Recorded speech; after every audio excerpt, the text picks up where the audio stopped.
On va essayer d'étudier sur le Homer aujourd'hui, parce qu'on est dans une période, on est rentré dans cette période. D'abord, je m'excuse, j'ai mal à la gorge un petit peu. Je n'avais même plus à parler, heureusement c'est revenu, plus ou moins. Alors voilà, à part ça, on est dans le Homer. Le Homer, c'est lié aux sphirotes et c'est lié aux forces de l'âme. Voilà. Il est évident que quand le juif dit, moi, les sphirotes, la Kabbalah, ça me prend la tête, je ne veux pas rentrer là-dedans. Il est passé par Pessar. Pessar, le Seder de Pessar, ce sont les éléments qui sont liés aux sphirotes. On a étudié la matzah, c'est Chokhmah, donc le pain aujourd'hui c'est Chokhmah, le vin c'est la Bina, donc on peut dire la matzah c'est l'homme dans sa source divine, la femme c'est la femme dans sa source divine qui s'appelle la Bina, et ainsi de suite, si bien que le Seder, qui veut dire organisé sur ma plata personnelle, ma vie, la plata que l'on chauffe, mais sur mon plateau, c'est le céder de mon âme. Ce sont mes sentiments. Chesed Gvura Tiferet, Netzar Od Yesod. On croit qu'on en a terminé dès le premier soir de Pessah, c'est-à-dire le lendemain, on sort de la première fête et tac, on rentre dans Sfirat Omer. C'est-à-dire que ce que l'on a été Messader, ces éléments-là que l'on a arrangés, organisés, sur le plateau du Seder, et ça s'est fait d'une manière rapide, extrêmement rapide, on est propulsé de la préparation en Pessah au soir de Pessah, comme disaient les gens, c'est bien Pessah, dommage que ça tombe juste le soir de Pessah, quoi, parce qu'on est épuisé, etc., on n'est jamais prêt, etc. Alors on est pris comme ça. Et c'est comme ça qu'on est sorti d'Égypte. Voilà, bravo. C'est comme ça qu'on est sorti d'Égypte. On a fait un bond, voilà, avec le son du chauffard et des trompettes. On a fait un bond depuis la petite enfance, tel qu'on était chacun dans le ventre de la mère, vers l'adulte qui est capable de se retourner derrière sa vie et qui voit tout ce qui s'est passé, qui voit le bien, le mal, qui se masque pas le mal qu'il y a eu et qui dit tout ça c'est bien. J'avais besoin de tout ça pour être celui que je suis aujourd'hui. Merci mon Dieu. Voilà. Pour l'exil, c'est la même chose. À la fin de l'exil, on apporte le Korban Toda Akadosh Baruch Hu, on dit Toda Hashem Shanaftabi. On l'a défini, le Korban Toda, c'est notre âme animale. Notre âme animale, elle est reliée, accrochée, désespérément aux sentiments. L'état qui précède les sentiments, on dit, ce sont les émotions. D'accord ? Une petite... Non, une petite... non, on cite toujours... quand j'ai étudié, j'ai un peu enseigné à David Lefrançois, et dans la discussion, il est venu étudier en pratique avec moi en privé, il voulait exactement comprendre la différence entre les surotes de Tohu et les surotes de Tikkun. Donc finalement, c'est vrai que l'expression de émotion par rapport au sentiment, c'est ce qui peut faire la différence. Les émotions, ce sont comme les sentiments naturels. C'est-à-dire, quelque chose, c'est le Tohu, donc le désordre de notre âme, ce qui jaillit spontanément. Tandis que le Tikkun, ce sont des sentiments. Les sentiments, donc, sont, d'après la Chassidut, l'âme divine. Les émotions sont l'âme animale. L'âme animale est égale au Tohu. Le Tohu, ça ne veut pas dire que c'est l'impureté. Le Tohu, c'est une shvira, une destruction qui vient d'un désir ardent de vivre, une passion de la vie. Et je vous dis, entre nous, enlevez, pour la plupart des gens sur la terre, enlevez cette âme animale et vous verrez une personne vide, un légume, à l'état de... Voilà. Donc on a besoin de cette âme animale et c'est pour ça que ce korban que l'on porte à Dieu, c'est notre âme animale. Parce que quand on dit tout est bien, ça veut dire que tout est bien aussi en moi. Et que je peux être un tzaddik en ayant une âme animale, et c'est la nouveauté de notre génération. C'est-à-dire que quand le rabbi nous voit tzaddik, propulsé dans la vision du rabbi, nous rentrons dans un nouveau état des choses, nous sommes parfaits.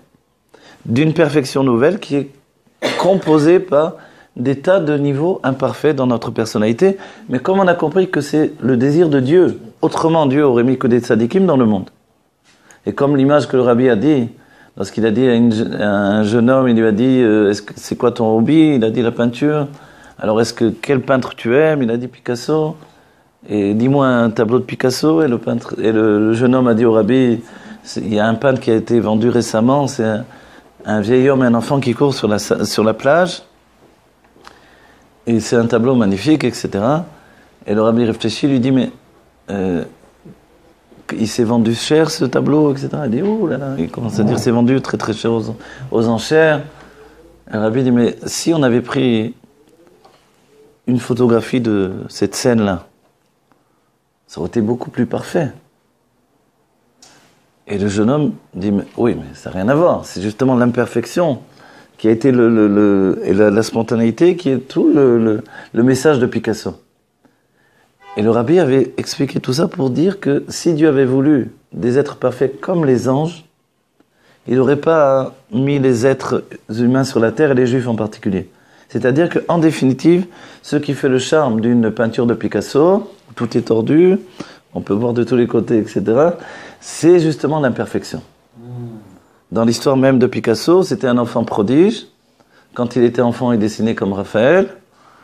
Quand il est adulte, il en avait ras-le-bol de la peinture, de se donner du mal. Il a commencé à exprimer toute ça. Finalement, sa vision tordue, défigurée de la vie, et de la peinture en particulier. Et ça a marché. Ça a fonctionné dans notre siècle. C'est-à-dire qu'il est venu du tikkun, il a été vers le tohu. Pour le juif, on fait exactement le chemin inverse. On vient du tohu et on va vers le tikkun. Comprenez ? Et en fait, l'idée même de dire que notre imperfection n'est plus une excuse pour rester loin de Dieu, c'est très important aujourd'hui. C'est pas parce que je suis imparfait que je n'ai pas droit à la perfection. On va dire, ça veut dire quoi ? C'est-à-dire qu'auparavant, d'après le Tanya, lorsque j'étais un Racha Vetovlo, c'est-à-dire quelqu'un qui est bien profondément, de manière intense, il est bien, il veut faire le bien, et dès qu'il fait quelque chose de mal, il a des remords, c'est le Racha Vetovlo. Donc la plupart des gens sur la terre, d'après le Tanya, selon le Avoda, dans une vision où le Rabbi nous dit aujourd'hui des forces spéciales ont été données pour que chacun devienne un tzaddik. Comment je deviens un tzaddik ? Ça dépend de ma propre vision des choses. On n'est pas un tzaddik de manière spontanée, on est un tzaddik en basant sa vie sur la compréhension de la chassidoute. C'est-à-dire que c'est en étudiant constamment que l'on remet les pendules à l'heure.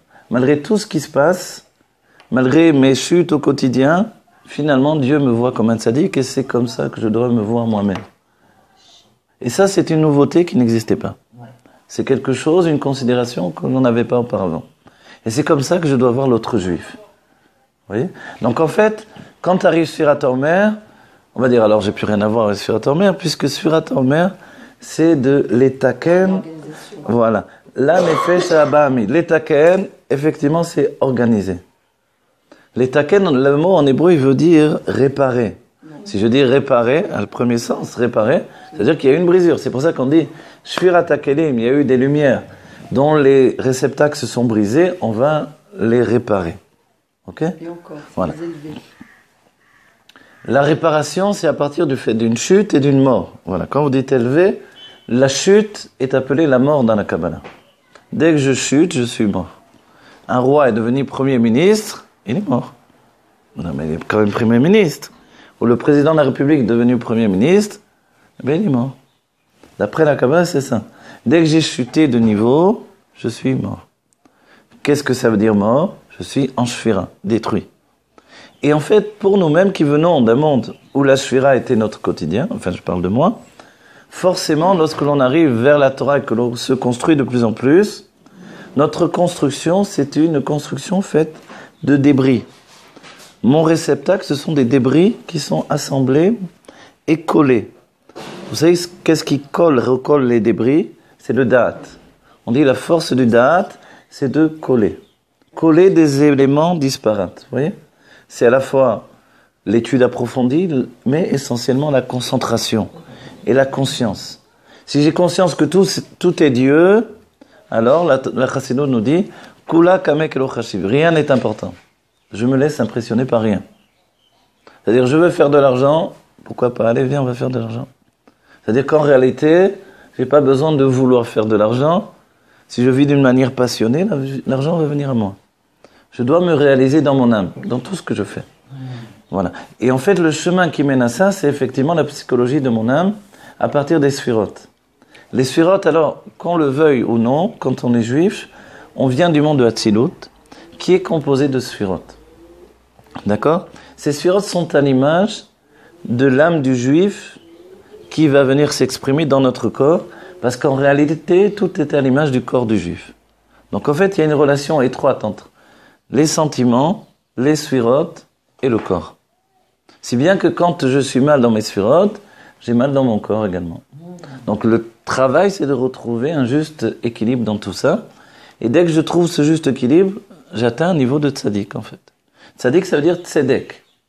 Justice. Voilà, la justice de Dieu, c'est aussi cet équilibre. Vous voyez? Quand tout est maintenant juste. Il y a plus grand que tzaddik, dira la Kabbalah, les livres de Kabbalah très profonds qui expliquent qu'il y a tzedaka. On va dire, c'est quoi la différence entre tzedek et tzedaka? Tzedek, c'est yesod, la force d'influence.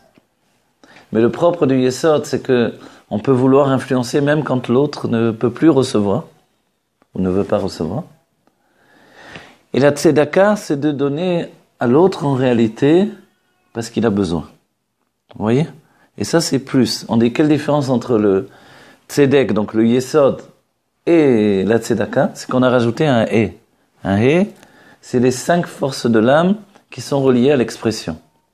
Donc en fait, non seulement on a influencé, mais on a fait attention que l'autre puisse recevoir ce que je lui donne. Vous voyez? Donc en fait, j'ai travaillé mon langage, j'ai travaillé mon expression, j'ai fait, comme dit le Rabbi, au phénamit kabel, de manière à ce que la personne puisse intégrer ce que je lui donne. Quand je donne au mauvais moment, c'est pas le moment. Voilà. Pourquoi tzedek c'est yesod? Quand je donne, pourquoi tzedek c'est yesod? Pourquoi il y a des gens qui parlent, c'est pas le moment. Parce que le yesod, c'est ce qui définit la finalité de toutes les sphéres, de tous les sentiments, et en même temps le commencement. Vous voyez? Voilà. Et c'est là où on se réalise réellement. Si je suis yesod, je suis terminé dans mes sphérotes, dans mon âme. Et pourquoi tzedek? Alors je vais vous dire. Oui, moi aussi. C'est vrai que je fonctionne aussi en relation directe dans les. Non, mais moi aussi. Non, mais je veux comprendre pour le retenir. Si je l'accepte, mais si je le comprends pas, je le retiendrai pas. D'accord, non. On va essayer de rajouter encore sur ça, non? Non, juste avec oui. Je suis d'accord avec Aline, le coup du c'est pas le moment. Moi, je pensais que le don de donner, il était quand même plus haut que le moment, qui n'est pas le moment. Alors, je vais vous dire. Alors, ce que l'on a appris du Rabbi, on va définir ça. On revient sur 2 points, là, on va essayer, et après on va avancer dans la compréhension. Ouais. Le Rabbi, il y a eu 2 périodes essentielles pour notre comportement par rapport au message de la Géoula. Alors, excusez-moi, j'ai dit j'ai mal à la gorge, désolé. Pour le message de la Géoula, il y a 2 comportements. 1, Beofen Amit Kabel, c'est-à-dire, je dois transmettre le message de manière à ce que l'autre puisse le recevoir. Et 2, on n'a plus le temps. Donc, je ne peux pas attendre que l'autre soit prêt également. Oui. Alors, on va dire, alors comment on est... Est-ce que l'un s'est interrompu, on a commencé un second? A priori, c'est ça. Mais en réalité, dès que le Rabbi a dit une parole, elle est aussi éternelle. Alors, on va dire, comment on fait pour rejoindre les 2? Mais en fait, c'est ça. Il faut être capable de dire que l'autre, on n'a pas le temps. C'est-à-dire que là, le cours que je fais, je me dis, j'ai pas le temps d'attendre un prochain cours pour expliquer d'autres choses. Je vais essayer d'expliquer le maximum maintenant. Vous voyez? En même temps, je dois faire en sorte que ça soit perçu, intégré. Donc, il faut trouver le juste milieu là-dedans. Vous comprenez, dans notre vie, c'est comme ça aujourd'hui. On n'a pas le temps, donc il faut donner l'essentiel. Quelqu'un est en train de se noyer. J'arrive avec une bouteille d'oxygène et je vais me dire, est-ce qu'il va pouvoir reprendre maintenant l'oxygène? Pas l'oxygène, je vais réfléchir. Quel niveau il en est dans sa remontée de l'eau? Attends, il est en train de mourir. Dépêche-toi, fais quelque chose. Vous voyez? Alors on lui met l'oxygène et il prend l'oxygène tout de suite. Ok. Mais en fait, après, une fois que je lui ai donné un peu d'oxygène, je peux enlever aussi la bouteille parce que peut-être trop d'oxygène, il risque d'avoir un grand problème cardiaque. Vous voyez? Voilà. Donc en fait, il faut trouver le niveau d'intégration, mais l'un n'annule pas l'autre. Parce que sinon, on est un bulldozer, c'est très efficace. Mais on a tué pas mal de monde en chemin. Vous voyez? Donc en fait, on doit trouver ce qu'il y a de nocif dans l'âme animale. L'âme animale, ce qu'elle a de nocif, c'est qu'elle fait du bien et du mal en même temps. Ça s'appelle Klipat Noga. Et au quotidien, la plupart des gens fonctionnent comme ça. Ils font du bien, du mal. Vous voyez? Du bien, je sais pas. On peut donner, par exemple, à son enfant beaucoup d'argent pour qu'il nous laisse tranquille et on est gentil avec lui. Mais on ne sait pas ce qu'il va faire de cet argent. Peut-être qu'il va rentrer, il va faire des bêtises, il va acheter de la drogue, il va aller savoir. Du coup, tout l'argent que j'ai donné, c'était du mal également. Vous voyez? Etc., etc. Alors, on va essayer de comprendre un peu plus par rapport à ça. La notion de pourquoi Yesod, qui est la force d'influence, c'est Tzedek, il est expliqué que le Yesod, en fait, c'est la vérité de les sentiments. Le yesod, c'est la force d'influence. C'est aussi le lien d'un homme et d'une femme. Tout le couple est basé sur le yesod. Une belle sonnerie. Tout le couple est basé sur le yesod, parce qu'en vérité, cette force d'influence et de communication, que ça soit vraiment l'union intime ou que ça soit l'intimité de l'échange et l'influence, la discussion, la communication dans le couple, tout dépend du yesod. Vous voyez? C'est-à-dire que le yesod, c'est vraiment le fondement. Si un couple est uni, c'est grâce au yesod. C'est-à-dire qu'il y a vraiment une interaction qui passe par le fait qu'il y a effectivement une influence qui passe de l'homme vers la femme. Au-dedans de nous, nous-mêmes, nous avons notre propre notion de yesod. C'est le fondement de l'être. Yaakov Avinu, quand il a eu Yosef, il a dit, ça y est, je suis prêt à affronter Esav, qui correspondait à son inconscient. Même si Yaakov est un tzaddik, il n'a pas d'âme animale, mais c'est un inconscient qui est en relation avec toutes les âmes juives à venir. Vous voyez? Donc en fait, pour affronter cet inconscient, dans un premier temps, Yaakov fuit l'inconscient, il fuit Esav, et son père lui dit, fuis Esav, dépêche-toi, avant qu'il te tue. Son père, sa mère, voilà. Oui, bien sûr. Chorma et Bina, qui sont le père et la mère de Yaakov, qui représentent des sentiments, lui disent, voilà, fuis Esav, vite, avant qu'il te tue. Voilà. Yaakov, exactement. On est soit Yaakov, l'âme divine, exactement. Voilà. Ou si vous voulez vraiment le subconscient, pour préciser. Donc Yaakov fuit parce qu'il n'est pas capable d'affronter Esav. Mais dès qu'il amène au monde Yosef, il dit ça y est, je suis prêt. Voilà. Parce que maintenant, il a cette force d'influence, c'est-à-dire que tous ces sentiments peuvent devenir une influence. Alors il n'a plus peur de rien. La question, c'était pourquoi Tzedek, c'est en référence avec Yesod. Alors, en fait, c'est la réponse que je viens vous donner, mais c'est une réponse chassidique. Dans la Kabbalah, il n'y a aucune réponse à cette question. Vous savez? Ah. Non, maintenant je vous dis. Pourquoi? Je vais vous expliquer pourquoi. Parce que chaque mot que l'on utilise dans le judaïsme est en relation avec une sphira. Ah, oui. Et en vérité, pour nous, la Torah, c'est un livre. Le Zohar dit, la Torah, c'est une très belle histoire, mais on aurait pu écrire des histoires beaucoup plus belles. Il y a peut-être des écrivains qui ont écrit des histoires plus intéressantes, vous voyez? On va dire, c'est le Zohar qui dit ça. Ouais. Alors, Tzedek, c'est Yesod, Tzedaka, c'est Malchut. Exactement. Alors, avant ça, c'est quoi? Avant, il y a des tas de choses. Par exemple, Beersheva dans la Torah, c'est la Bina. C'est quoi le Sheva? C'est les 7 midot, qui sont l'enfant dans le ventre de la mère. Etc. Ah oui. Il y a un livre entier du Rav Yosef Gintilia, qui lui rapporte que toutes les coordinations des mots de la Torah par rapport aux Sphirot. Et c'est comme ça qu'on lit dans le Zohar également. Chaque mot est en relation à des Sphirot, à des degrés divins, etc., de dévoilement. Vous voyez? Et le Zohar dit, si on ne connaît pas ça, ce lien entre les mots de la Torah et leur source divine, on est une histoire, mais franchement. Vous voyez? Ouais. Quand vous avez lu Shemot, après vous arrivez à Vaikra, vous dites, ok, il y a des choses qu'on a déjà vues. Tout Vaikra, on va faire le Mishkan, etc. Encore, on répète, encore. Et les noms qu'on reprend, on dit, stop. Vous voyez?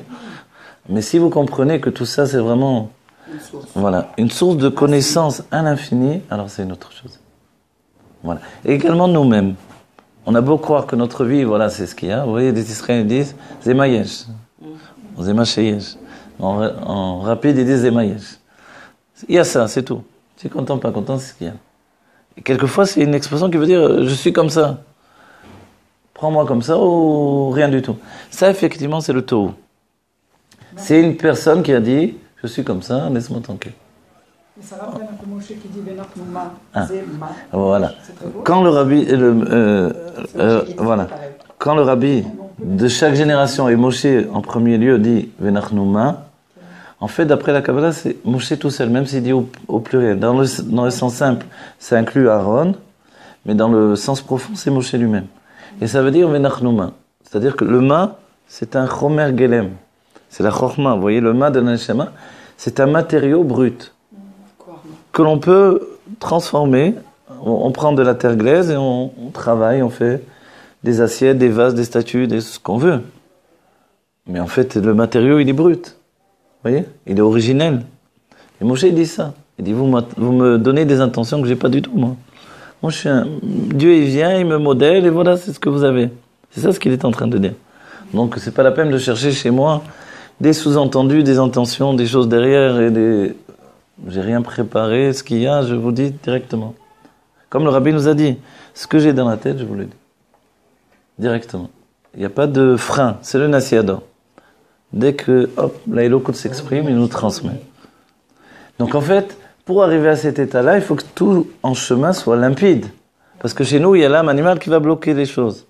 Et qui fait que tout à coup, on rentre dans une analyse de chaque sujet de notre âme, on va dire. Et c'est là la Sfirat HaOmer. On a dit, il y a le Seder de Pessah. Donc, ce qu'il y a sur le Seder, le mari est en train de mettre en place, de réorganiser son âme. Et il a des mochines de Gadlout. Pour le faire, il faut qu'il soit au-dessus. Donc, en fait, il est au-dessus. Il est dans la Chokhmah, à partir de la Matzah. Et en vérité, c'est la fête de la Emouna. Il faut qu'il soit même au-dessus de la Chokhmah. Donc, en fait, il est dans le Keter. Et le Keter, c'est l'inconscient, on va dire en termes freudiens.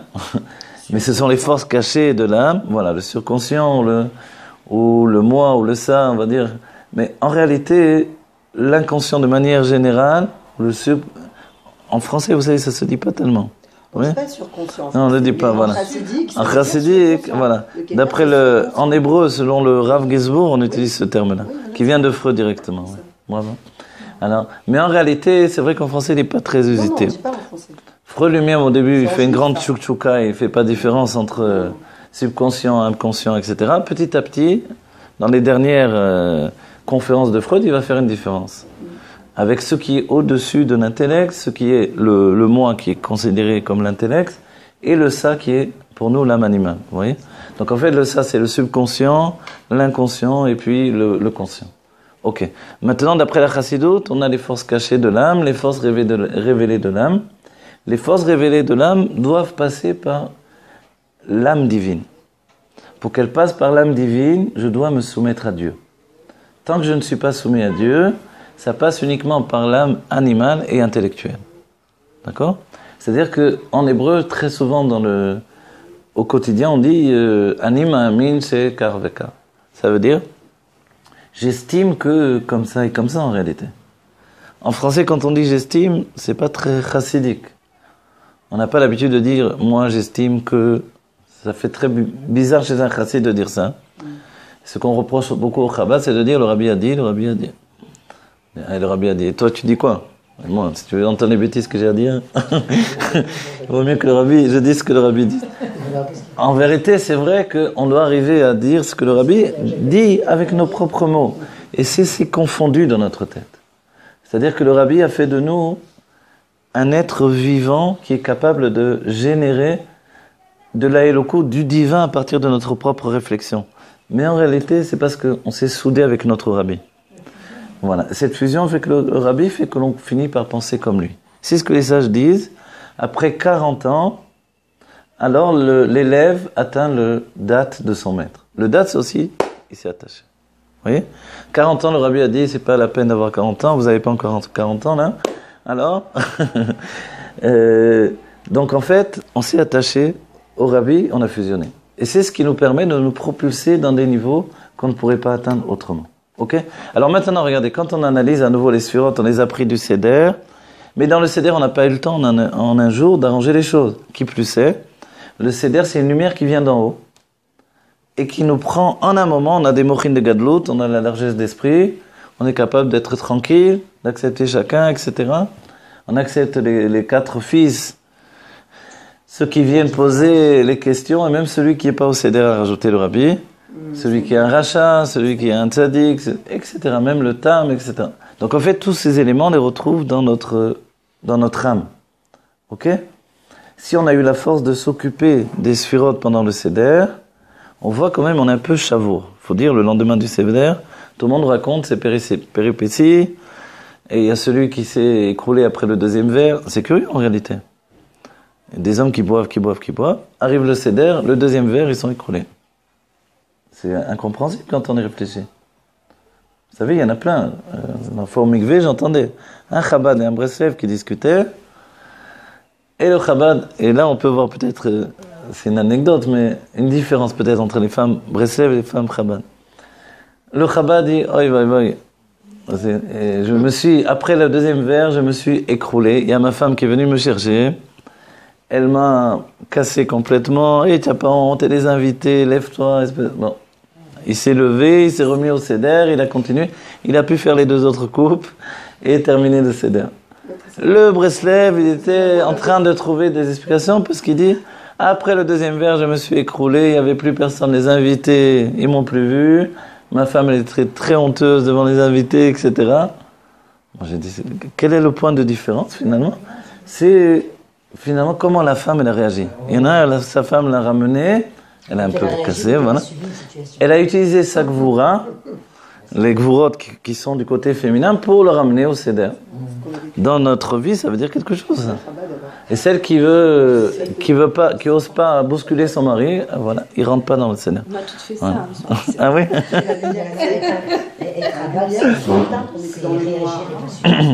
Une catastrophe. Donc voilà. Alors, mais c'est curieux. Demandez-vous. C'est ça. Ah voilà, c'est assez curieux parce qu'en réalité, pour voir si on réagit les femmes. Pour voir si c'était rabat ou pas. La plupart du temps, les hommes sont capables de boire, etc. Longtemps, même à Seudat Mashiach, ils boivent les 4 verres plus tranquillement. Qu'est-ce qui s'est passé au Seder? Le Seder, on voit qu'il y a quelque chose de très puissant qui agit sur notre âme. Et c'est tellement puissant que finalement, on n'arrive pas à le contrôler. C'est directement lié à notre inconscient, aux forces cachées de notre âme. Et c'est pour ça qu'immédiatement après, Dieu dit, ok, vous avez vu ce qui se passe? Allez, venez, on va faire du Seder. Tous les jours, on va travailler sur une mida, sur un point particulier de votre âme animale, pour la transformer. Et comme on sait qu'on est des tzaddik, on lui dit, écoute, mon âme animale, jusqu'à présent, je t'ai combattu, comme dit le Tanya, je t'ai insulté, etc. Moi, maintenant, c'est terminé, je veux travailler avec toi. J'ai compris que si j'ai pas de passion de vivre, rien ne va se passer. Et le Baal Shem Tov va dire, si j'ai pas de passion quand je m'unis avec la Torah, je vais rien enfanter du tout. Je suis incapable de donner la vie. Donc en fait, donner la vie à partir de mon étude, à partir de mon service de Dieu, diffuser de la lumière, il faut que j'ai de la passion. Et cette passion-là, je la puise dans l'âme animale, qui, elle, prend sa passion dans le Tohu. Comprenez? Qui est un monde spirituel extrêmement élevé, que le monde ne peut pas gérer. Et la mission de notre génération, c'est de gérer le Tohu avec notre âme animale. Lorsqu'elle est gouvernée par notre âme intellectuelle, qui, elle, devient un réceptacle pour le dévoilement de l'âme divine. Ouais, on fonctionne à 3. À 3, on peut s'en sortir. Tout seul, ça marche pas. Donc en fait, quand auparavant, dans d'autres générations, l'Admoram Saïd disait 2 chassidim qui discutent ensemble pour leur avodat Hashem, leur service de Dieu, c'est finalement 2 âmes divines contre une âme animale. Aujourd'hui, on doit faire le travail chacun en particulier. On est une génération avec un clic, je pars dans le Geinom totalement, dans les forces, les charges Klipot Atmeot. Donc en fait, c'est plus maintenant quelqu'un qui va me voir.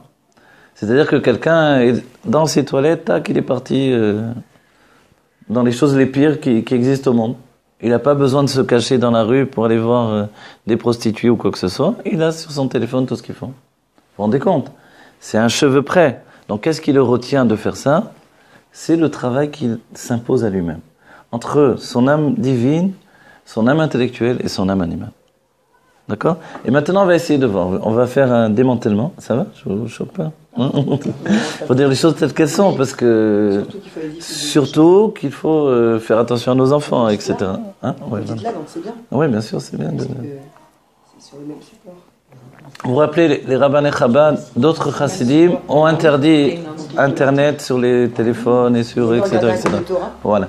Et les chassidés Chabad ont sorti un psak, ils ont permis tout autant où le mari et la femme se surveillent l'un et l'autre. Vous savez ça? C'est le psak des rabbinés Chabad. C'est que le mari et la femme doivent s'échanger les portables. Ça ne devient plus un monde privé. Et là, il est aussi bien ma femme qu'à moi. Donc la femme peut voir ce que le mari voit exactement. Voilà. Et en fait, cet échange fait que ça ne devient plus un monde privé. Et si une femme voit que son mari, parce qu'il y a eu des cas évidemment, que son mari a été voir des femmes ou des scènes pas très religieuses sur Internet, elle se rend compte peut-être qu'il y a un problème avec elle et son mari, dans le sens qu'il a un désir qui n'est pas exprimé dans leur couple. et qu'il a des besoins qui ne sont pas assouvis. Alors il faut travailler dans ce sens-là. Vous voyez, je le dis simplement pour en arriver à des conclusions simples et limpides. Vous voyez, parce que autrement on peut se dire ah, catastrophe, etc., etc. Il faut savoir que les hommes sont comme ça, ok, et qu'il faut les neutraliser immédiatement. Voilà, 1, 2, 3, 4. Ok, maintenant on revient, on va dire, mais pourquoi c'est comme ça? Alors on va voir. Premier jour de Pessah, on commence le soir avec ce qui s'appelle Chesed. On commence le Chesed. On a terminé la semaine du Chesed, c'est une semaine entière qui correspond à une part entière de mon âme, c'est-à-dire la structure du Chesed, la générosité. Dans les forces de l'âme, le Chesed c'est l'amour. Donc on va l'appeler Avraham l'amoureux. Avraham l'amoureux, qu'est-ce que c'est Avraham? Il est amoureux de la vie, il est amoureux de Dieu, il est amoureux de sa femme, il est amoureux des Juifs, et il pense que tout va aller dans ce sens-là. Donc Chesed de Chesed, le premier jour, c'est que vraiment il se donne à fond dans son amour, dans son expression. Il est tout le temps en train de parler, s'exprimer, de faire, Et finalement, cet amour, il est tellement intense que, à un moment, il commence à nous étouffer un petit peu.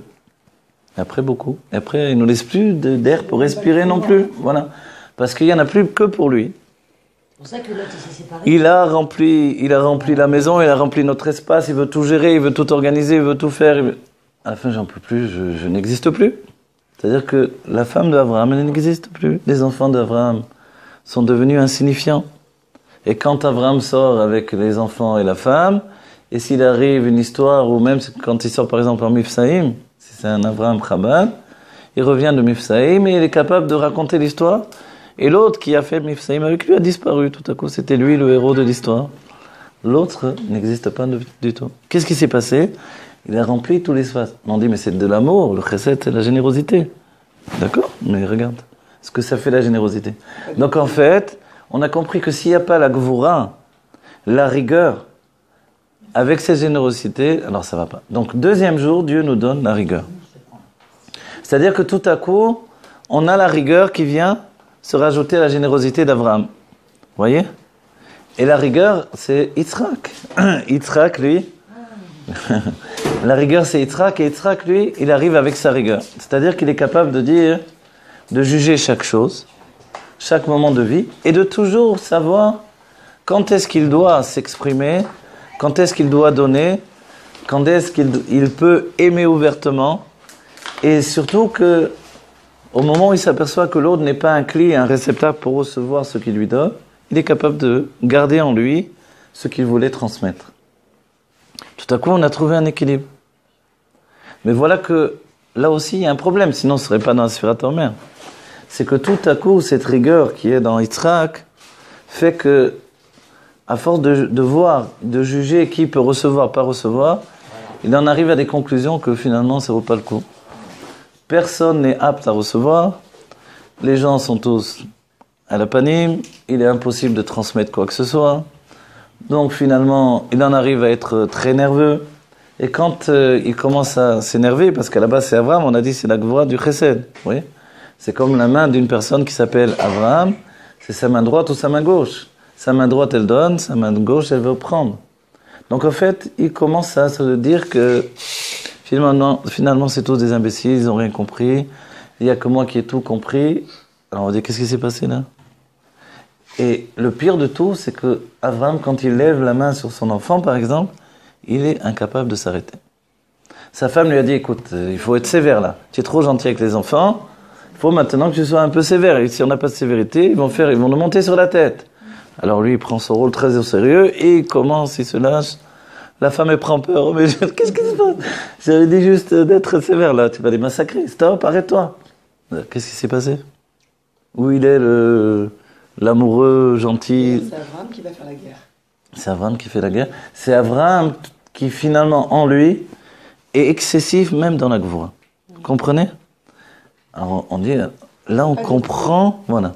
La gvoura qui est dans le chesed, c'est aussi beit pashtut. En hébreu, ça veut dire que ça se répand également.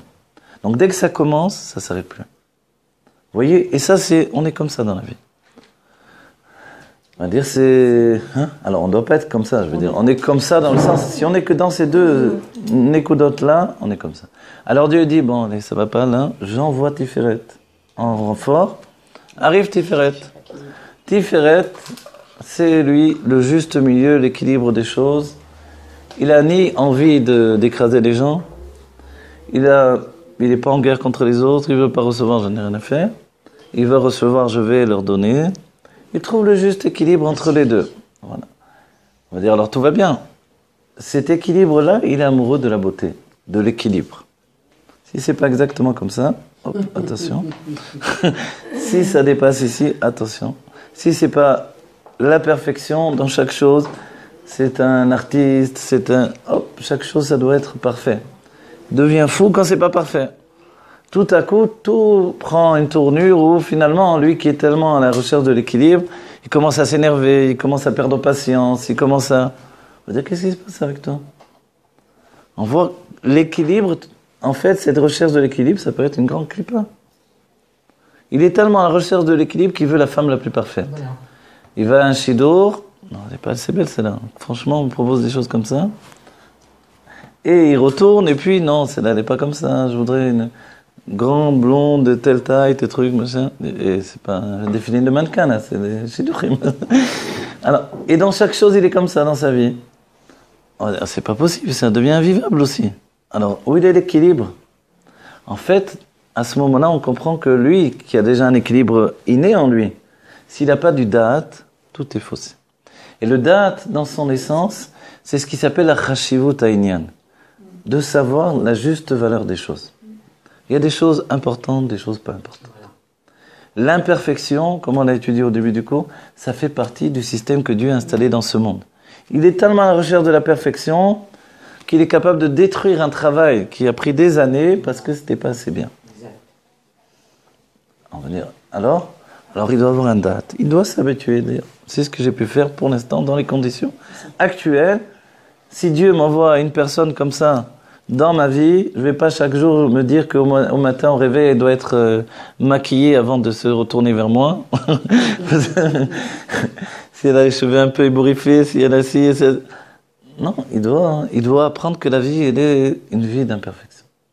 Et lui, il ne va pas toujours être en train, comme un certain Michael, de se refaire le nez et la figure tout le temps, du matin au soir, pour rechercher cette perfection constante. Alors on voit que chaque chose, finalement, il y a un problème. On va dire, comment ça se fait? Le problème, il est que dans la source même des sentiments, il y a un désir excessif. Quand on est un amoureux, qu'on aime la vie, les gens, le monde, et on dit c'est merveilleux. Regarde, il y a des gens qui sont éteints totalement, etc. Qui sont ces gens éteints? C'est les autres, les Yitzhak. C'est pour ça que dans la Torah, on ne parle pas beaucoup de Yitzhak. Dans la Géoula, on va le découvrir. Et pourtant, Yitzhak, dès qu'on le met en confiance, il est très joyeux, il est très rigolo, il est très attachant.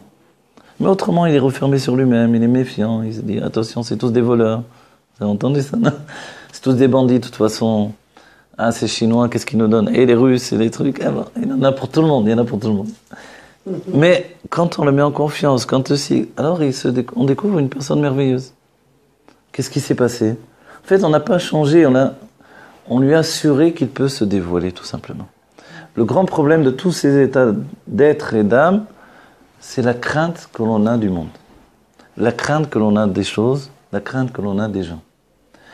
Derrière, en fait, l'amour d'Abraham qui étouffe tout le monde, il y a la peur du silence. Qui est la peur du silence, la peur de découvrir qu'en fait, c'est que du vent, tout ça. La peur de mourir. Une peur de mourir parce que pour lui, être en action, ça équivaut à être vivant. Et s'arrêter d'agir, de parler, d'être la vedette de la soirée, de la vie, de la maison, de ci, ça équivaut à mourir. La place. Voilà. Donc en fait, c'est une crainte tellement puissante qu'il veut tout le temps remplir. Il ne peut pas y arriver un moment où il y a un silence. Un moment de silence, un moment de tranquillité, ça n'existe pas. Parce que dans ces moments-là, il a une crainte terrible qui le saisit, il est affolé totalement. Yitzhak, au contraire, lui, il veut la tranquillité, le bruit, laissez-moi tranquille. On va dire pourquoi? Parce que lui, il a très peur de s'exprimer. Parce qu'il a très peur d'être jugé. Pourquoi il a peur d'être jugé? Parce que lui, il juge tout le monde. Comme il juge tout le monde, et que le monde est un miroir, en fait, comme il juge les autres, il pense que tout le monde le juge. Donc il se dit que dès que je vais dire ça, l'autre il va dire ça. Alors qu'est-ce que je vais devoir lui répondre, etc. Bon, laisse tomber. Je préfère pas parler. Vous voyez? Et ça, en vérité, on fait ça tout le temps. Tout le temps dans notre vie, on a, au quotidien, on voit quelqu'un, on va lui dire quelque chose. Je sais pas, quelqu'un il a, je sais pas quoi sur la figure. On veut lui dire, après on va se dire comment il va le prendre. Comment. Je vous donne un exemple simple. À la Beth Knesset. Là, il y a beaucoup de monde à la Beth Knesset. Vous mettez votre sac de tefilin, arrive quelqu'un qui se met auprès de vous. Alors, pour lui faire... Je vous explique vraiment comment c'est compliqué, notre psychologie. Je pousse mes tefilin pour lui faire de la place. Et tout à coup, je me dis, mais il va penser que j'ai poussé parce qu'il me dérangeait. Hein. Oui, oui. Alors, j'ai dit, je vais les remettre. Si je les remets maintenant, il va penser, ah, d'abord il me donne la place, après il me la reprend. Vous voyez comme c'est compliqué, un homme. Et je vous assure, c'est tout le temps comme ça. C'est une catastrophe. Oui, mais excusez-moi, puisque vous dites que c'est l'intention qui compte. Si vous les poussez, puis vous ne pensez pas qu'il peut penser ça, donc tout va bien, quoi. Et bien sûr, vous avez raison. C'est l'intention qui... Mais je vous vous excuse, avec grand plaisir. C'est l'intention qui compte. C'est l'intention, c'est penser, notre pensée, il faut la restructurer. Mais je vous assure que nos sentiments, depuis l'âme animale, elles ont un jaillissement de vérité qui fait que finalement, c'est comme ça. Vous voyez? Et ça, c'est tout le temps comme ça. L'équilibre, il est toujours l'un par rapport à l'autre. Je me rappelle, j'ai un ami à Jérusalem, une fois on était dans la Beth Knesset l'un en face de l'autre, et je sais pas pourquoi j'ai mis ma main sur la barbe comme ça. Maintenant, lui, il a pensé qu'il avait quelque chose sur la barbe. Alors il a fait ça. Et moi, j'ai vu ça, j'ai pensé que j'avais quelque chose sur la barbe. Alors j'ai fait ça. Alors lui, il a fait ça parce qu'il croyait qu'il avait quelque chose sur la barbe. Vous comprenez? Jusqu'à un moment, on se rend compte qu'on avait ni l'un ni l'autre quelque chose sur la barbe, et que, en fait, stop. Vous comprenez comment c'est la vie? La vie, c'est ça. Il peut y avoir des malentendus, mais terribles. Je viens demander à quelqu'un comment tu vas, je veux faire un compliment. Je veux dire, je vais faire un compliment. Je sais pas. Ah, tu as maigri finalement. Hein, ça m'est sorti le finalement, je n'aurais pas dû finalement. Alors, il dit, qu'est-ce que ça veut dire finalement? Quoi? Ah, alors avant j'étais très gros, jusqu'à présent tu m'as vu très gros. Tu m'as dit, tu as pensé que j'arrivais pas à maigrir? Et pourquoi moi j'arrive... Etc., etc. Et même quand on dit rien, des fois on fait la réflexion. Tu me dis rien, tu dis pas que j'ai maigri, tu sais pas ce que je veux dire. Quelquefois vous embrouillez avec une personne et vous savez pas où ça a commencé. Où l'étincelle elle a pris. Et on voit que quelquefois, oh là, faut pas insister. Il y a des moments comme ça où Dieu dirige les choses et je les maîtrise plus. Et la personne, tout à coup, elle me supporte plus, alors j'ai rien fait de spécial. J'ai juste eu un mot qui lui convenait pas au moment où elle n'était pas prête à entendre ce mot-là. Et c'était parti d'une bonne intention. Donc en fait, c'est le jaillissement des forces cachées de notre âme. Et la Kabbalah du Harizal, par exemple, nous dit que des fois, des mauvaises pensées que j'ai, je voudrais faire une avéra, après, je dis non, je la fais pas. C'est-à-dire, dans notre génération, il faut dire que c'est très facile. Je me rappelle, dans une choule, je voyais des jeunes qui regardaient des films en pleine choule avec les tefilines sur la tête. Vous vous rendez compte à quel degré on est arrivé? Moi, vous êtes choqués, vous voyez ça, c'est pas possible. Dans une choule, en pleine tefila, les tefilines sur la tête, en train de regarder un film. Voilà. On en est arrivé là tellement c'est facile, c'est-à-dire, je vous dis, il n'y a pas besoin d'aller au cinéma, il n'y a pas besoin d'aller à la maison, de besoin d'ordinateur. Il a dans la choule, tranquillement. Je sais pas qu'est-ce que... Oui. Et au départ, peut-être c'était parti d'un bon principe, d'un bon truc. Il regardait cette filine pour... et puis, oui, finalement, hop. Remarque, c'est la raison du cheval. Hein. Je suis d'accord, il est peut-être connecté. Hein. Voilà, il est connecté. Voilà. On va savoir, nous, on croit qu'on est connecté, voilà. C'est lui qui est connecté. Mais ça veut dire que... Vous savez ce qu'on apprend avec ça? En un instant, on bascule d'un niveau à un autre niveau. En un instant, notre vie peut basculer de la conscience de l'exil à celle de la Géoula. Cet instant-là, c'est un instant où on est inclin pour recevoir en fait l'influence de Dieu qui n'a pas de fin, qui se déverse à l'infini sur nous. Et cette lumière qui se déverse à l'infini fait que ce monde aussi, c'est un monde spirituel, divin, et que tout notre, on va dire, challenge, comme ça on dit, l'enjeu de ce monde-ci, c'est de rentrer dans ce monde et d'en ressortir avec une conscience divine. Or, quelquefois entre nous, enfin entre moi et moi, je vais me dire, je marche dans la rue, je vois des gens, je me dis, mince, est-ce que ces gens, ils ont la recherche d'une conscience divine? Et ça fait mal au cœur. Et je me dis, et quand je dis ça, je me dis, mais moi, alors, est-ce que j'ai la conscience de voilà. En fait, ce très nombreux, c'est toutes ces sphirotes au-dedans de nous, toutes nos pensées. La pensée ne s'arrête jamais. On va dire, et pourquoi la pensée ne s'arrête jamais? Parce que la pensée, elle est en train de puiser. Vous savez, Dalila, vous savez, Shimshon et Dalila, les sages ont expliqué dans Maseret Sota, Dalila, on dit pourquoi ça s'appelait Dalila? En hébreu, c'est du dli. Le dli, c'est le seau que l'on met dans le puits et l'on tire l'eau. Dalila, elle était là, elle a mis un puits dans Shimshon et elle a commencé à le travailler à la tunisienne, un peu comme ça. Et c'est quoi ta force? Et c'est quoi ta force? D'où vient ta force? Et d'où vient ta force? Et elle faisait descendre le puits, elle remontait, elle faisait descendre le puits.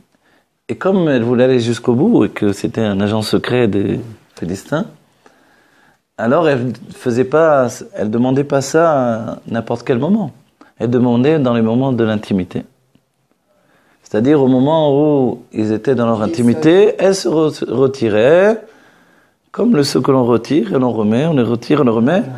C'est bien qu'il était à bout de nerfs en fait.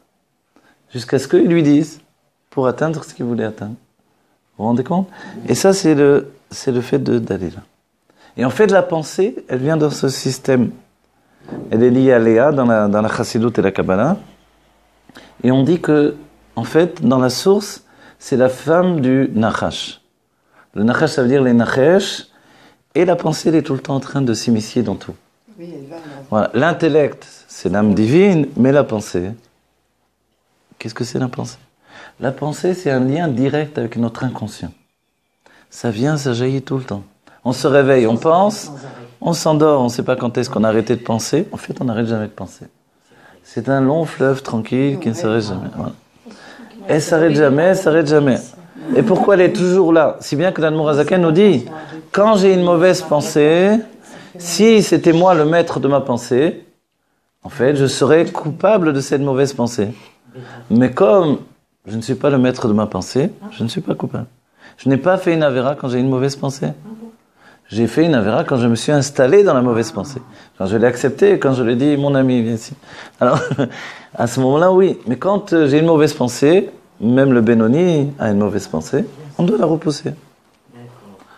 On doit la repousser et voilà. Penser comme une avéra pire que l'acte. Exactement, parce que le penser bien, c'est plus important pour nous que agir bien.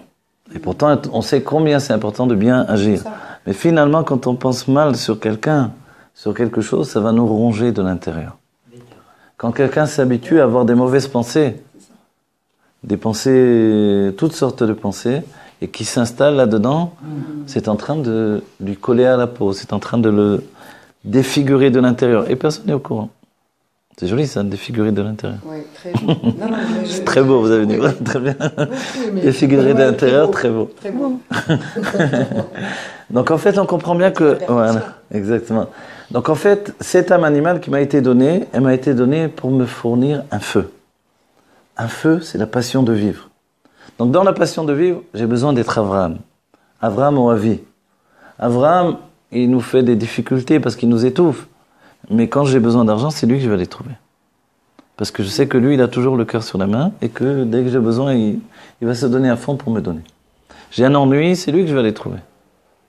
Je veux dire, mais Yitzhak, il est plus fort peut-être. C'est la gvoura, c'est la rigueur.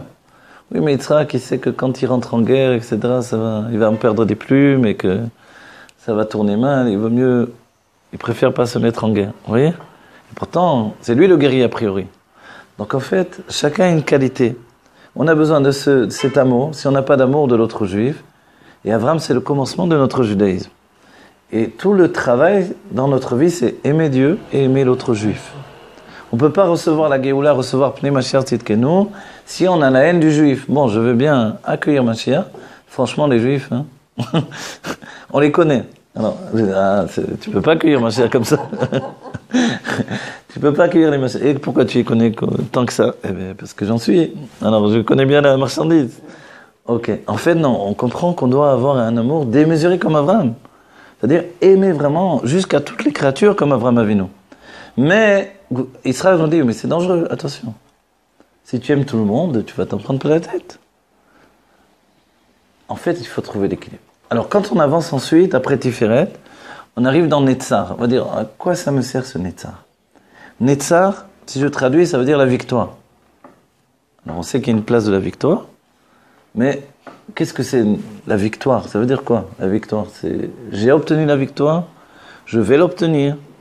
On dit dans les forces de l'âme, c'est le bitachon.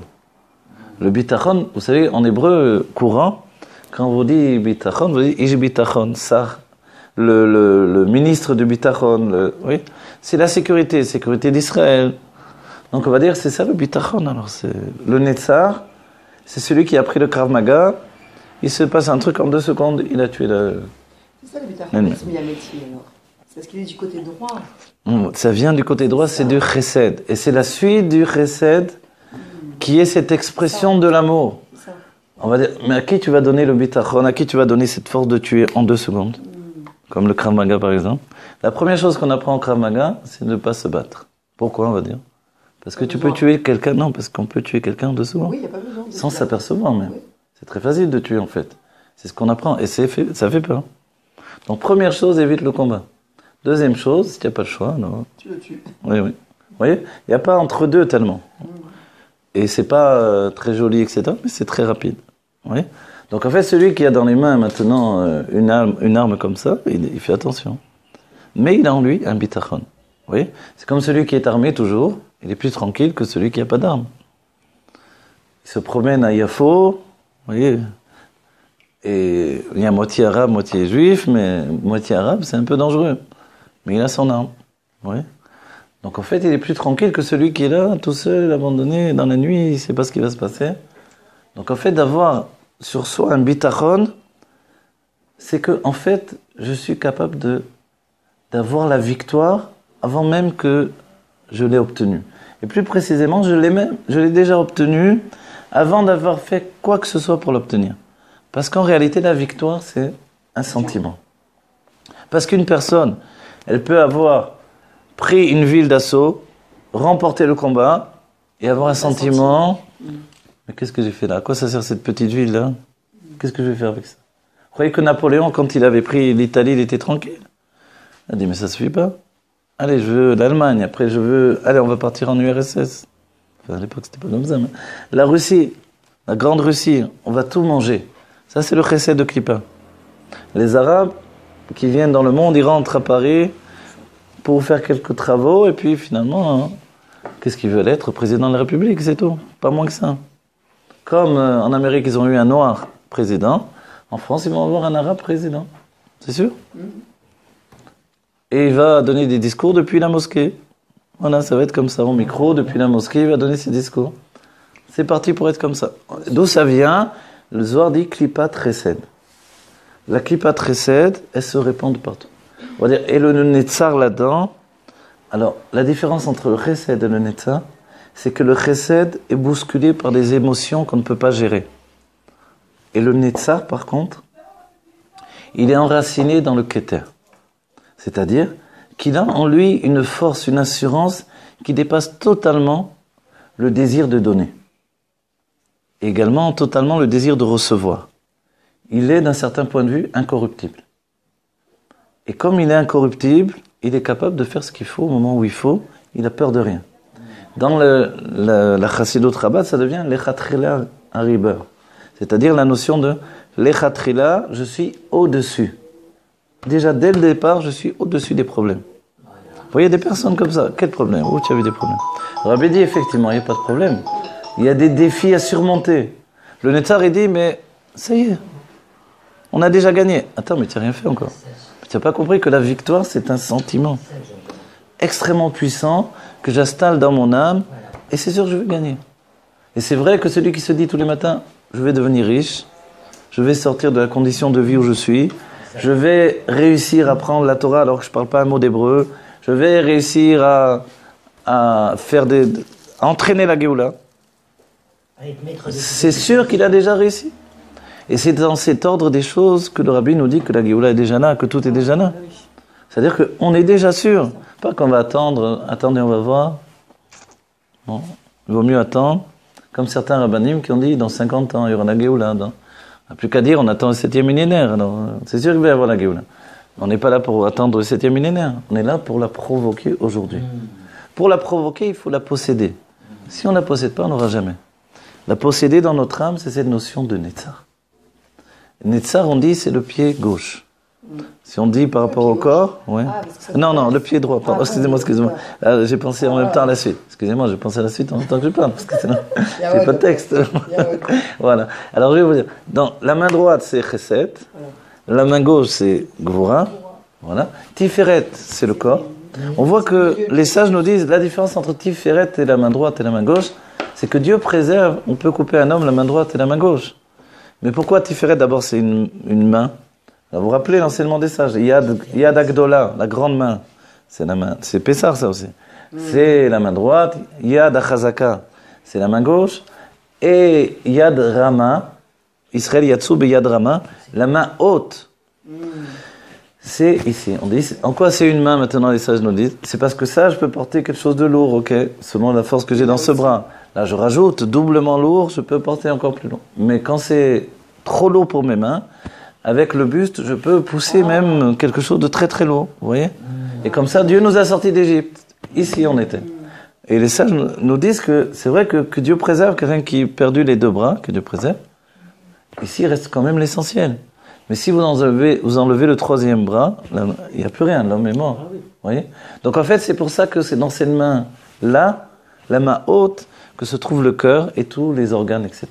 Ça veut dire que ça, c'est vraiment le tronc de l'être et que c'est lié directement à la tête et au niveau le plus bas du corps. Vous voyez? Donc en fait, la main haute, puisqu'elle est haute, elle a une tendance à s'élever. Et c'est son travail de s'élever. Si elle ne s'élève pas, elle chute forcément. Voilà. Tandis que le côté droit, ce que l'on découvre de merveilleux, on dit que les mains sont au-dessus de la tête. Quand on élève les mains, on arrive à être au-dessus de la tête. Quand on les descend, elles sont plus bas maintenant. Elles arrivent vraiment aux cuisses, c'est-à-dire elles arrivent aux jambes. On va dire, alors comment ça se fait que les mains ont chuté comme ça? C'est pour ça que l'on fait Netilat Yadayim. Parce que les mains s'élèvent et chutent tout le temps. Ce sont des sentiments droit et gauche qui ont une élévation, une chute. Et en fait, le travail, c'est de pouvoir les élever. Et pour les élever, on doit les nettoyer. Vous vous rappelez Netilat Yadayim? Yadayim, c'est pas Shtifat Yadayim. C'est pas le lavage des mains. On dit en français le lavage des mains, c'est une mauvaise traduction. C'est l'élévation des mains. On va dire, alors pourquoi je les lave? Pour les élever. De quel rapport entre les laver et les élever? Parce que si elles sont sales, elles ne peuvent pas s'élever. Alors c'est quoi cette saleté? C'est vraiment la saleté, alors j'ai qu'à laver avec du savon. Non. Ceux qui sont religieux du bout des doigts disent que je peux laver mes mains dans les toilettes avec du savon, j'ai pas besoin de faire Netilat Yadayim. Quel rapport? Ils ont l'impression que Netilat Yadayim c'est inutile. Et si je fais même dans un endroit où il y a des assiettes et trucs, il vaut mieux que je fasse dans les toilettes, c'est beaucoup plus hygiénique. Voilà. Alors, non, tu n'as pas compris le sens. Lave-toi bien les mains aux toilettes, ok, avec le savon. Mais après, fais Netilat Yadayim. Ça n'a rien à voir l'un avec l'autre. Parce que Netilat Yadayim, c'est enlever tous les niveaux d'impureté. L'impureté, c'est toute la shvira. Toutes les fois où nos sentiments sont tombés. Que l'expression n'a pas été correcte. Où il y a eu un déséquilibre dans notre expression, dans notre perception. En fait, c'est ça on lave les mains pour pouvoir les élever. On les élève vers le da'at. Vous voyez, il suffit de faire un petit peu comme ça. Les Mekoubalim, ils font vraiment comme ça. Et là, en fait, les mains prennent leur vitalité depuis leur source. Leur source est au-delà, en réalité, du cerveau, mais ça passe par le cerveau. Ça passe par Chorma et Bina. D'accord, vous avez compris l'idée? Voilà. Et c'est pour ça qu'on lève les mains. Voilà. Le Rabbi Rachab, il dit au moins, on élève les mains au niveau du cœur, ça suffit déjà. Vous voyez? Donc en fait, on est en train d'élever les mains. Moi, je le faisais, voilà. Élever les mains. Je le fais, mais bon. C'était en option.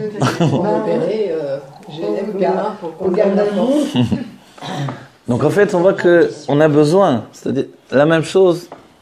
Quand on va au mikvé tous les jours, là pendant les fêtes, etc., on a vu le mikvé dans tous ses états, quoi. Et puis on ressort plein de champignons de Paris, je sais pas d'où. Les champignons, depuis que je vais au mikvé, ça fait des années que j'ai des champignons. Non, on s'en sort plus, c'est la fin du monde. Et vous rentrez, ils ont jeté une tonne de chlore, alors vous faites exploser, vous dites, c'est une catastrophe, pourquoi je vais aller me rendre malade? Oui. Il faut savoir que le Baal Shem Tov va fixer que celui qui va tous les jours au mikvé, c'est comme s'il faisait un jeûne tous les jours. Bon. C'est pas mal. On a besoin de maigrir un petit peu. Bon. Mais en réalité, c'est pas uniquement ça, c'est que vraiment notre corps a besoin de se purifier. Vous voyez, je ne pourrais pas, à cause des champignons, y aller tous les jours, c'est trop douloureux. Alors j'irai tous les 2 jours, ou tous les 3 jours, ou une fois par semaine, une fois. Mais je ne lâche pas l'affaire. Vous voyez, c'est comme Khitat. On perd pied, je reprends les rênes, et au bout de tout ça. Ce qui est important pour nous dans la vie, c'est de savoir entre ma pénétration dans la réalité et on va dire le fait que je suis capable de subjuguer la réalité par un dat éloqué, une conscience divine, il y a c'est pas 2 choses différentes, c'est que c'est la même chose. Le Rabbi a dit sikhot sur ce sujet-là. C'est pas parce que je suis divin, et c'est le cas, que tout est divin, que quand il fait froid, j'ai pas froid. Quand il fait froid, j'ai froid. Oui. Je vous donne un exemple. Le Rabbi Rachab arrive dans le train, il voit qu'il y a une petite table, il est très content, il va pouvoir écrire à Mahama. Finalement, avec la cohue du train, impossible d'écrire. On va dire, mais c'est le Rabbi Rachab. Qu'est-ce que ça veut dire ça? Il y a le cohue du train qui l'empêche d'écrire. Eh oui, c'est le Rabbi Rachab. Beit Lapshut, habillé dans la réalité. La réalité telle que Dieu l'a voulu, c'est tous ces petits détails qui, au quotidien, soit me harcèlent, soit je me dis, eh bien, je vais faire avec, mais je continue. Parce que l'Eit Lapshut, le fait de m'habiller dans le monde, c'est pas à moitié. Le Rabbi dit, quand ça me fait mal, ça me fait pas mal à moitié. Ça fait vraiment mal. Quand il y a un coup, une maladie, un truc, c'est pas à moitié. Mais ça veut pas dire que je peux pas m'en sortir. C'est un défi duquel je peux me grandir. Même si au bout du compte, comme vous l'avez étudié souvent, on s'attire sur soi-même les choses. C'est vrai. Et on ne sait pas toujours pourquoi on avait besoin de passer par ça. On le sait après coup. Et dans la Géoula, on saura vraiment tout. Mais on ne va pas faire c'est la Géoula, il n'y a plus de mal, tout est beau, tout est... Ça va, on n'est pas mai 68, Pesem Lov. Moi, quand j'ai vécu je le rapporte souvent, mais l'histoire de Gush Katif, la grande erreur des religieux, ça a été ce côté-là. Peace and love, Shomer, Hayal, Anachnu Ovim, Otra. Bon, c'était bien beau l'histoire, mais l'autre, finalement, ils nous ont chargés avec des chevaux, ils nous ont parqués comme des nazis, etc. Donc on va dire, c'était bien beau, Peace and love, on était en orange, enfin pour moi même. Les salades de Gush Katif, tout était fleurs bleues, oui. Et finalement, qu'est-ce qui se passe? Il se passe que le mal est le mal, un dévoilement de mal. Comprenez? Excusez-moi. Oui. Excusez-moi. Oui. Il y a quand même un changement depuis Oui. et maintenant. Je sais. Le fait qu'il y a eu quand même Gimel Tammuz, ça change notre vie dans notre conscience. Vous avez raison. Mais voilà, alors, le Gush Katif, ça a été après Gimel Tammuz, vous êtes d'accord? D'accord. Alors, je vais vous dire, les choses se transforment de plus en plus, ok? Mais on doit être capable de saisir la chose et d'être capable d'avoir, vous savez comment on dit? Un thermomètre qui prend la température au moment où elle est. Voilà. Mais c'est pas que la vie s'est arrêtée. Comme on a dit tout à l'heure, quelqu'un c'est quoi vieillir dans le bon sens? Ou pas vieillir, on va dire mûrir. Parce que il y a une phrase de Rabbi Nachman qui dit que dans la Chassidut, selon la Chassidut, c'est interdit de vieillir. Oui. Alors, on ne doit pas vieillir, c'est-à-dire l'esprit reste jeune, c'est tout. Maintenant, une chose, c'est que la qualité de se retourner vers sa vie et de voir que tout était bien, c'est cette qualité de ne pas dire que non, finalement, ça ne s'est pas passé, c'est pas possible, qu'il y a eu ça. On peut prendre ces solutions, mais elles ne vont pas durer toute ma vie.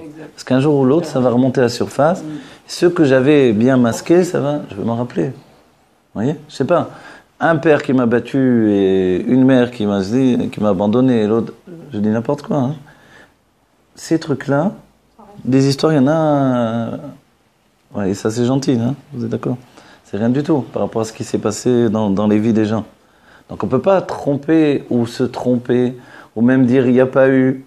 En fait, on aide notre vie à accepter l'autre par des moyens de se dire que l'autre aurait pu, s'il avait été dans des conditions différentes, exprimer son amour. On peut même aller imaginer l'amour qu'il aurait effectivement exprimé. Mais à un moment dans ma vie, je me dis, je dois être capable de me retourner et de me dire, tout ça, ce qui s'est passé de bien et de mal, c'était bien pour moi. Et ça, c'est une connaissance de Dieu, vous voyez? Mais si je me masque le fait qu'il y a eu des choses mauvaises, etc. Voilà. Alors dans l'avenir, alors n'ayez pas peur. Non. Ce que l'on voit au quotidien, c'est que le monde s'améliore de plus en plus. Et l'amélioration du monde, c'est ma perception du monde qui améliore le monde. Je ne dois pas attendre que l'autre l'améliore. C'est moi qui dois améliorer le monde. C'est-à-dire que même l'autre bout du monde, voilà, le monde c'est tout.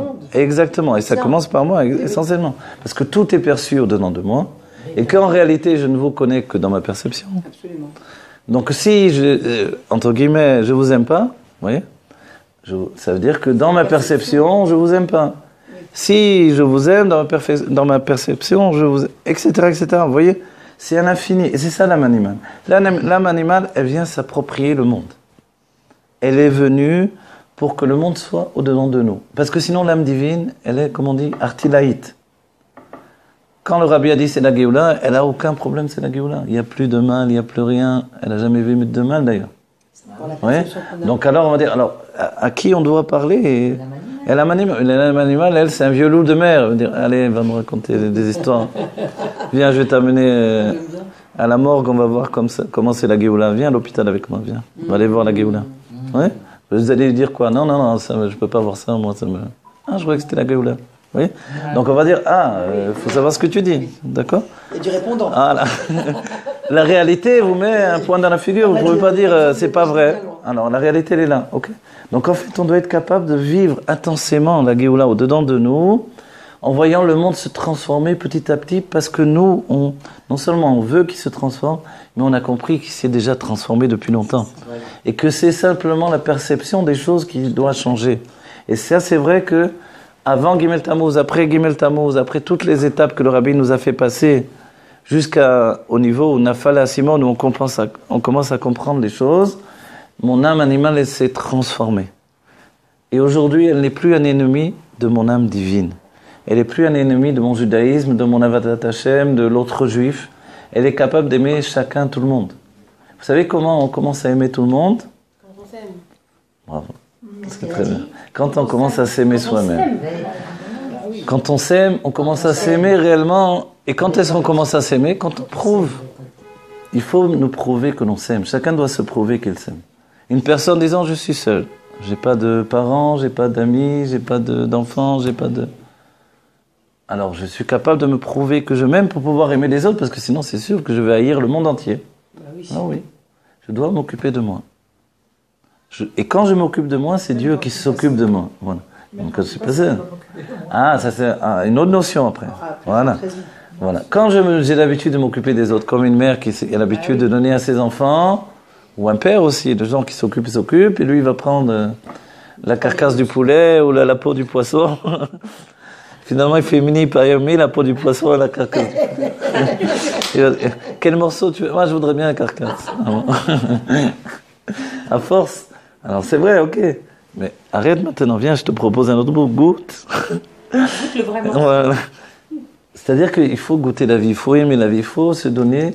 Moi aussi, je suis quelqu'un à qui je peux donner. Et c'est nouveau, ne croyez pas. C'est nouveau. Les autres générations, quand quelqu'un faisait ça, c'était un gros yesh. Dans le Chassidut, c'était laisse-moi tranquille. Je t'occupe de toi, tu veux. Voilà. En fait, non. Que je fasse un bon plat pour quelqu'un d'autre, parce que voilà, c'est bien. Pour toi, tu te fais un bon petit plat, et ça va, monsieur. C'est tranquille. Et en fait, il faut être capable de ça. Ouais. Un chassid qui va au restaurant, il choisit sur la carte très sérieux, là, comme s'il faisait. Il étudiait une dave de Gemara. Sur la carte du restaurant, il va commencer à choisir ça. On va dire, c'est quoi ça, ce truc? Un chassid, il met le doigt et dit, voilà, je veux ça. Après, on lui apporte un truc qu'il n'aime pas du tout. Il dit, bon, c'est Dieu qui m'a donné. Oui, c'est Dieu qui l'a fait. Voilà. Mais aujourd'hui, on doit être capable de dire, voilà, j'aime ça, j'aime pas ça, et j'ai besoin. En fait, le j'aime ça devient, j'ai besoin de ça.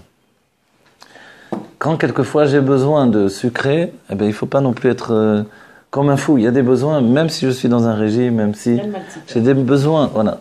Quelquefois une telle chute que si je ne prends pas du sucré, je vais taper sur mon voisin, il vaut mieux prendre du sucré que de taper sur ça. Et remonter un petit peu les choses. Non, il vaut mieux le prendre dans un fruit que de prendre dans du chocolat, même, etc. Donc en fait, dans notre vie, les choses ont changé. Qu'est-ce qui a changé? C'est moi. Le monde a changé, c'est parce que c'est moi qui ai changé. C'est ce que le Rabbi a dit. Le Rabbi a dit, viens par là, c'est toi qui peux apporter la Géoula. À ce moment-là, on s'est retourné, on a vu regarder sûrement il parle à quelqu'un d'autre derrière moi. C'est comme quelqu'un qui vous fait coucou. Et vous, hein? La belle fille là, qui fait coucou là, dans la rue, je la connais pas, mais finalement elle a une copine derrière là.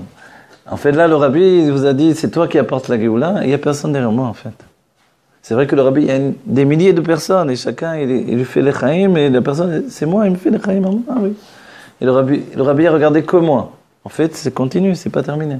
Le rabbi ne regarde que moi. Les autres, vous êtes... Et en fait, cette notion-là, c'est un lien direct. Voilà. Et c'est vrai en plus. Parce que dans cette notion de regarder que, c'est vrai. Et c'est ce qu'on doit faire ressentir aux enfants. Moi, en fait, tu sais quoi, je t'aime que toi. Et les autres, tu les aimes pas. Bien sûr, je les aime. Alors comment tu m'aimes que moi et tu aimes les autres aussi? Eh bien, quand je l'aime lui, je l'aime que lui. Et il faut être capable de ça. D'aimer intensément, profondément. Je m'occupe d'un enfant, maintenant j'aime que lui. Je suis avec un ami, c'est vrai que je suis avec lui. Ou alors je dis, je peux pas, j'ai pas le temps, c'est pas possible, désolé. Mais si j'ai décidé de lui accorder même 5 minutes, c'est 5 minutes et c'est entièrement donné. Et comme ça, ma vie se transforme. Comme ça, je deviens juif de Géoula.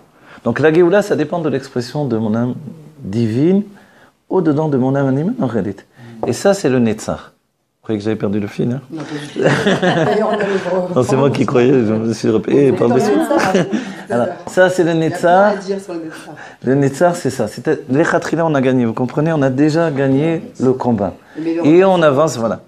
Le Netzar, c'est la jambe droite. Et à l'armée, vous savez, il y a droite, gauche, ou gauche, droite, gauche, droite.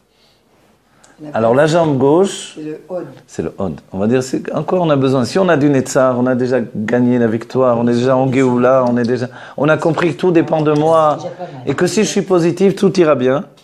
Donc, en quoi j'ai besoin de Tmimout? J'ai besoin d'être innocent, j'ai besoin...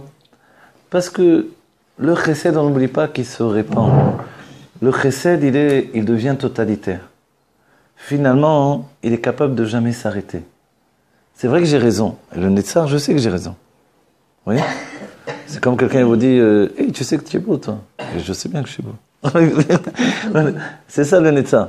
Oui. Mais en fait, le Hod, lui, c'est pas du tout qu'on parle de lui. Ah bon, je suis beau? Ah bon, je sais pas. Des fois, oui, des fois, non. Des fois, ça dépend. Hein. Des fois, je suis très moche. Ça, c'est Hod qui est capable de dire ça. C'est Hod. Ça veut dire, c'est la Tmimout. C'est-à-dire qu'en fait, ouais. C'est-à-dire que chez lui, ces notions que l'on parle dans la Elokut, Kula Kamel Kelo Chashiv, en fait, c'est pas Nitfaz, il n'y a rien qui s'attache à lui. Et c'est très curieux. Exactement. C'est très curieux parce qu'il est du côté gauche. Et le côté gauche, auparavant, c'était la Gvura. Donc c'était tout pour moi. Tout à coup, on arrive dans le Hod, rien ne lui appartient. On va dire, alors, vous voyez, en quoi c'est un problème dans la Sfirat Omer? Pourquoi il faut l'étaquer, Nedze? Puisque c'est vraiment l'être, quand il fait quelque chose, il le fait de tout son être. Il n'y a pas à faire ça et penser à autre chose. Il est sérieux vraiment. Vous savez pourquoi? Alors, vous voulez le dire? Mais parce qu'en fait, il peut tout donner, tout ce qu'il possède. Et il peut tout recevoir. Quelqu'un lui arrive et lui dit tiens, tu veux essayer de cette drogue? Pour lui faire plaisir, pourquoi pas? Il croit que rien ne lui appartient. Même sa vie ne lui appartient pas. Même lui, il ne s'appartient pas. Même lui, il ne s'appartient pas. Et puis, en fait, il n'a aucune importance. Il n'a aucune conscience de son être. Donc en fait... Non, est-ce que c'est une indifférence ou un bitoul? Non, c'est pas une indifférence. C'est un bitoul dans sa racine, dans les forces qui sont dans le Keter, c'est très élevé. Et sans ça, dans la Gdusha, on a besoin absolument de ça. C'est un prêtre mimim. Mais en vérité, dans l'âme animale, ça peut être justement le moment où je me mets en danger. On explique que les forces du mal, vous voyez avec Yaakov, si on continue avec Yaakov Avinu, le malheur, il a vu qu'il ne pouvait pas le frapper nulle part. Alors il a frappé sur la jambe gauche, dans le Hod. Parce que le Hod, il n'est pas nitfas sur rien. Il est, comme on dit en français, c'est-à-dire pour lui, il n'a aucune importance. Vous voyez, c'est l'idiot du village, mais il n'en a rien à faire en vérité. Parce en réalité, c'est pas l'idiot du village. Tout le monde croit que c'est l'idiot du village. Mais c'est parce que c'est le Ish Pachout. C'est le Yehudi Pachout du Baal Shem Tov. C'est le niveau le plus haut. Mais en même temps, le plus fragile de tout. Dans le Seder de Pessah, c'est l'oignon. C'est l'oignon? L'oignon, et oui. L'oignon, alors où l'oignon, c'est le carpas, non? C'est quoi? Le carpas, c'est ça. Ouais. Voilà. C'est le céleri. Oui, voilà, céleri ou l'oignon. L'oignon, quand dans Chassidut, on image par l'oignon, c'est... C'est le remerciement. C'est ça. Ah. Parce qu'on a deux aspects, en fait. Voilà. Il y a, voilà, l'âme divine et l'âme animale. La notion d'âme divine et d'âme animale, au-dedans de nous, vous savez qu'on passe de l'un à l'autre. C'est comme on a dit avec le téléphone. En un instant, c'est fini. J'ai déconnecté. Vous voyez, c'est dur. Je parle avec quelqu'un et puis... Oui, tu dis quoi déjà? Il y a une interprétation Et l'autre m'avait donné des son sons, cœur et... Non, j'ai rien dit. Laisse tomber. Ouais. Alors en fait, le Hod, lui, il n'est jamais dans cette notion-là de... Mais en fait, il peut tout recevoir. On lui a dit ça, c'est important, il s'occupe de ça. Il dit ça, c'est très important, il va s'occuper de ça. Ça, c'est... Tiens, écoute, j'ai un problème en ce moment, je dois garder un paquet. C'est de la poudre de boule blanche, tu peux la garder chez toi quelques jours. Il n'y a pas de problème, bien sûr, je peux rendre ce service, il n'y a aucun problème. La police arrive, hop, en prison. C'est à vous. Il va même défendre, il va dire que ça non. Il va être capable de dire que c'est à lui, ça lui appartient, il va défendre la chose, etc., etc. Ça, c'est le Hod, c'est-à-dire, on dit là, toutes les forces du mal vont s'attacher à lui, vont le chercher. Et ça, pour nous, dans notre vie, ça peut être notre fils, notre fille. Je comprends pas bien le Hod, c'est une structure assez je vais vous dire, là, je vous donne tous les éléments de Hod dans l'âme animale. Oui. C'est-à-dire, oui, comme on dit, pour le meilleur et pour le pire, c'est le meilleur et le pire en même temps, le Hod. Ah voilà, c'est ça. Voilà. C'est la personne, vous savez qu'en fait, elle est très sérieuse, elle est très gentille, et vous savez que c'est le meilleur des enfants, etc.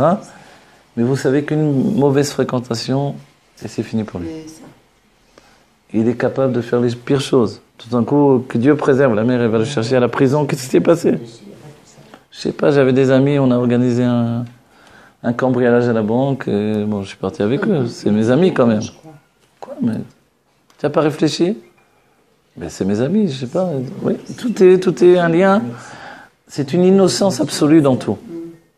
Donc en fait, si elle est bien dirigée, si elle est bien contrôlée, si elle est bien organisée, et c'est pour ça, rendez-vous compte qu'un être a besoin d'avoir le Netzar et le Hod en même temps. On dit, on ne peut pas marcher avec une seule jambe. On doit marcher avec la jambe droite et la jambe gauche.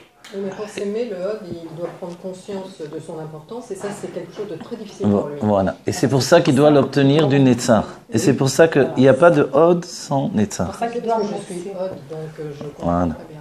Donc en fait, vous voyez, la jambe droite et la jambe gauche marchent ensemble, et on dit une chose incroyable. À partir de ce moment-là, en vérité, on constate que le droit est à gauche et le gauche est à droite. Quand on parle de Netzar, on a l'impression quelqu'un d'une voura terrible. Le Rabbi Moarash. Les goïms le voyaient passer en calèche, il se prosternait par terre. Il n'avait rien fait. Il allait dans le gouvernement, il annulait des pogroms, il annulait des expulsions de juifs. Ils avaient peur de lui quand ils le voyaient arriver. Ah bon? Mais pourtant, ils n'avaient pas peur des juifs, ceux-là. Comment ça se fait? Il portait en lui le Netzar. C'est-à-dire, chez lui, il n'y avait pas de discussion. Il y avait je ne sais plus comment on appelle ça, un haut gradé pas de l'armée, mais du gouvernement qui habitait dans sa région, un procureur d'une région où il était. Il voulait à tout prix faire rentrer son fils, le Rabbi Rachab, à l'armée. À l'armée, ça veut dire l'armée des goïms, et partir, etc. Pour entraîner avec lui tous les juifs, quoi. Si le fils du Rabbi va à l'armée, bien sûr que tous les autres vont suivre. Et l'armée, il les prenait, il les gardait, il les relâchait qu'à l'âge de 40 ans. Ils n'avaient plus aucune d'autre, plus de judaïsme, plus rien. Donc il est évident que c'était non pour le Rabbi Moarash. Et ce procureur, il a dit, je vais faire un exemple avec le fils du Rabbi, ça sera comme ça, c'est tout. Il a été le voir, il lui a parlé. Il a dit, écoute-moi bien. Si je dois partir, j'irai en Eretz Israël, je m'enfuirai. Mais pour toi, sache que tu n'as pas intérêt à te mettre contre moi. Et tu n'as pas intérêt à continuer dans ta démarche. L'autre n'a rien voulu entendre. Finalement, en plein Mahamar, le Rabbi Moarash a dit il y avait des mots que les Rabbim disent pendant les Mahamarim, que seulement ceux à qui il donnait une permission entendaient. Les autres n'entendaient pas. Et en plein Mahamar, il a dit que la Magefa commence. C'est-à-dire que l'épidémie commence. Et le procureur, il est tombé par terre, complètement paralysé, il ne pouvait plus bouger. Il était dans des douleurs atroces. Sa femme a été courue chez le Rabbi pour demander de pitié, etc. Elle a compris que ça venait de ça. Il a dit, il n'y a pas de pitié. Il n'avait pas qu'à s'opposer à moi et faire ce qu'il a fait. Et c'est tout, il est mort. Il a fait tuer. Un gars, une fois est passé, il lui a fait un signe obscène de la main, il n'a pas pu redescendre sa main de toute sa vie. Sa main est restée en haut, et il est mort comme ça avec sa main en haut. Ça, c'est le Rabbi Moarash. Oui, c'est le Netzar. Le Netzar, c'est jusqu'au bout. Il n'y a pas de fin. Ah oui? Bien sûr. Donc en fait, ces notions-là, vous voyez, C'est-à-dire que si le Hod n'a pas quelqu'un comme ça avec lui, un ami qui le protège, et qui sait que son ami, il est très fragile, il est sérieux, fragile, et qu'il est la proie de tous les... Alors il va tomber, son ami. Donc en fait, les deux pieds avec lesquels on marche dans la vie, c'est Netzar Ve'od. Je dois avoir de la tmimout. On dit que Moshe, il est petit à Mamin, l'école d'Ava. C'est-à-dire qu'il est l'innocence même. Dieu lui a dit, vous allez sortir d'Égypte. Au début, c'est vrai, mais après, finalement, quand Dieu a dit, il lui a donné la Torah, finalement, Moshe a tout intégré, tout reçu. On dit comment Moshe a pu tout recevoir? Parce qu'il était comme quelqu'un de simple qui croyait tout ce que Dieu lui disait. Il a tout intégré comme ça. On va dire, mais c'est Moshe Rabbeinu, l'homme, la base de l'intelligence même de Shlomo, elle venait de Moshe. Vous voyez, Shlomo, c'est les Moshe. Donc on comprend bien que c'est l'homme le plus intelligent. Alors comment ça se fait qu'il était si tamim? C'est ça, ce juste milieu qu'il faut trouver. Et ça concerne notre génération. Il faut être le plus intelligent du monde, utiliser notre intellect pour aller jusqu'au bout de la compréhension, et en même temps, être le plus simple des hommes quand je fais une mitzvah. Quand je fais quelque chose, quand j'exprime mon amour. Voilà. Oui, si vous voulez. Oui. Oui, si vous voulez. Mais la reconnaissance, ce désir de reconnaissance s'appelle le plus grand piège que... C'est lié au kavod, vous voyez? Kavod, non, je vous dis. C'est lié au kavod. Kavod, c'est aussi la chaîne koved, lourd. Et le kaved, le foie. Non, la reconnaissance, c'est savoir d'où ça vient. Dieu. Non, je sais. Ça, c'est le hod. Vous avez raison, parce que c'est le hod qui relie... Oui, non, je sais, c'est très bien, vous avez raison. Mais la reconnaissance, c'est toujours délicate par les ça. C'est pour ça, ici, je ne l'ai pas utilisé. Mais vous avez raison, de manière... Le hod, c'est la oda. Mais en vérité, profondément, quand on dit que quelqu'un est une chose, c'est pas comme la personne qui fait une chose ou qui provoque. Vous voyez? C'est-à-dire que quand on dit quelqu'un est de ça, c'est pas qu'il va se travailler pour être comme ça. Il n'y a pas besoin d'un coach pour le coacher. Il est lui-même son propre coach tout le temps. Vous voyez, c'est un bolide, c'est un lion, c'est un taureau, je sais pas, vous voyez. Donc il n'a pas de frein, tout le temps il est comme ça, il ne peut pas faire autrement, c'est son être. Vous voyez. Pour ça, il faut qu'il se calme aussi. Donc il a le hod, voilà. Il a cet équilibre. Donc on doit trouver en nous, et on dit ces deux sphirotes-là, elles ont une source extrêmement élevée, au-delà de l'intellect. C'est pour ça que les rébis, on compte l'Admor Zaken Chorma, l'Admor Haim Saï Bina, le Tzemar Tzedek Dat, et après nous dit le Rabbi Rayat, on saute Chesed Gvura Tiferet et on passe Netzar Od Yesod. Netzar le Rabbi Moarash, Od le Rabbi Rashab, Yesod le Rabbi Rayat, et Malchut le Rabbi Melech Mashiach. Vous voyez? On dit pourquoi on a sauté les sentiments? On dit parce que les sentiments sont des anafim, sont des branches de l'arbre. C'est pas l'arbre lui-même. Vous voyez?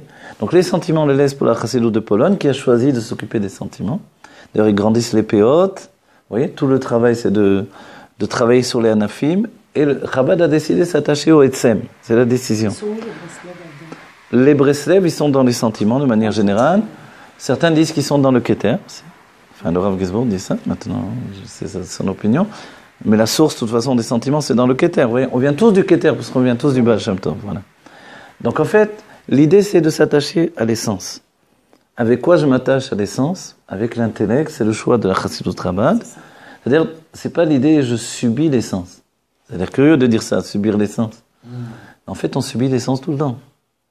Parce que toute ma vie au quotidien, quand je me lève du pied gauche, du pied gauche. Mais ça, c'est une mauvaise parole. Il faudrait dire du pied droit, je sais pas. Non, quoi qu'il en soit, ouais, mais en principe, ça correspond pas au hod. Vous voyez, quand on dit du pied gauche, c'est voilà. Mais c'est dans l'idée. Aujourd'hui, je suis à la panime. Aujourd'hui, ça va pas tellement bien, etc. On va dire, ça sort directement de mon être. Mais en fait, toute ma vie, c'est de me transformer. Transformer pour devenir moi-même, pour réaliser que je suis déjà au bout du chemin. Notre génération, là, ceci de particulier par rapport aux autres générations, c'est qu'on est arrivé au bout du chemin. Et en réalité, être capable de se rendre compte qu'on est au bout du chemin, c'est de dire, venez ici, on va mettre le Mishkan en place. Vous voyez?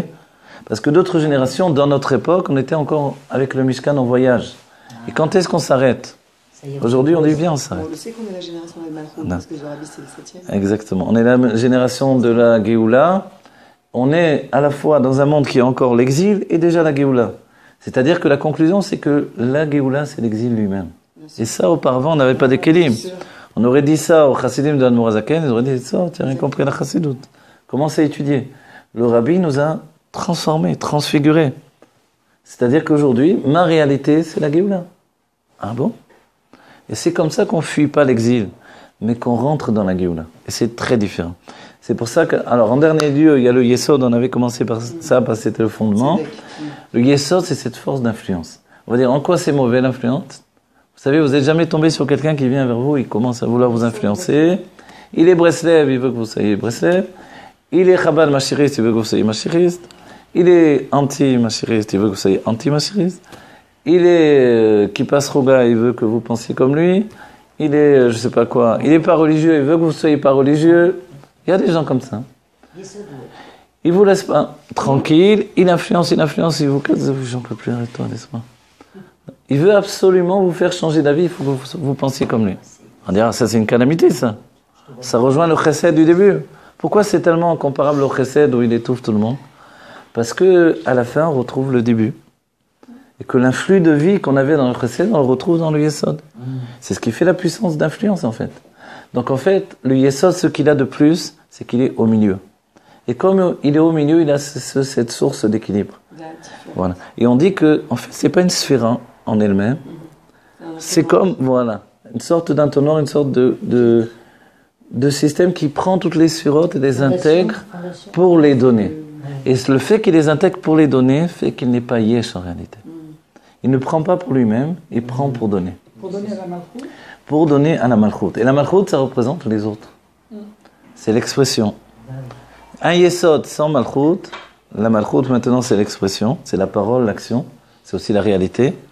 Alors il explose. Quelqu'un qui est yesod, il n'arrive pas à influencer. Ça nous rappelle à nouveau le chesed. Avraham Avinu, il voulait faire du chesed, il n'y avait personne et il devient fou.